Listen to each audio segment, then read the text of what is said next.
Čau lidi, já vás vítám u dnešního videa. Dneska si uděláme crash test mikrofonu a tohohle přijímače.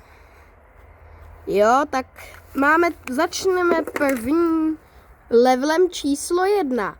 A to je, že ho vyhodíme tady z toho okna do sněhu. Tak, a jdem se podívat, jestli to přežil nebo ne. Tak, jdem se podívat. Tady ho máme pěkně. Tady se teďka zašláp ten přijímač. Tak jako, jo, ještě žije.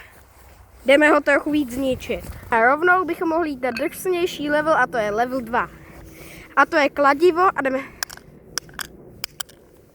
Tak, ten odletěl. Tak. A ještě do něj párkrát bouchnem. Už se nám hezky rozpad, ale my ho chceme mít úplně na kusy. Takže přitvrdíme. Dobrý, nám trochu prsk sníh, ale už jsme se dostali sem. Takže. Dobrý, asi jsme se dál nedostali, tak můžeme jít na další level. A to je level s číslem 3. A spočívá v tom, že ho hodíme co nejdál umíme. Třeba párkrát, co s ním prostě budeme házet. Ty vole, nějak se mu nechce. Tak. Rozbil nám akorát sněhuláka.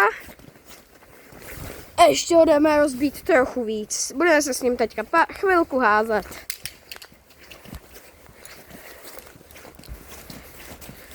Budeme si pak najít ještě ten přijímač a s ním taky budeme párkrát házet. Tak.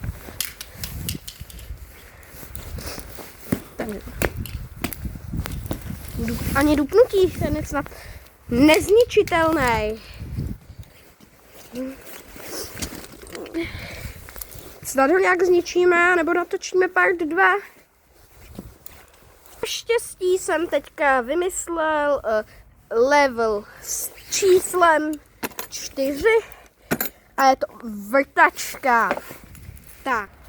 Tak a jdeme si do něj vyvrtat díru. Tak, nějak se tomu nechce. Tohle přitlačíme trochu, už jsme se trochu dostali.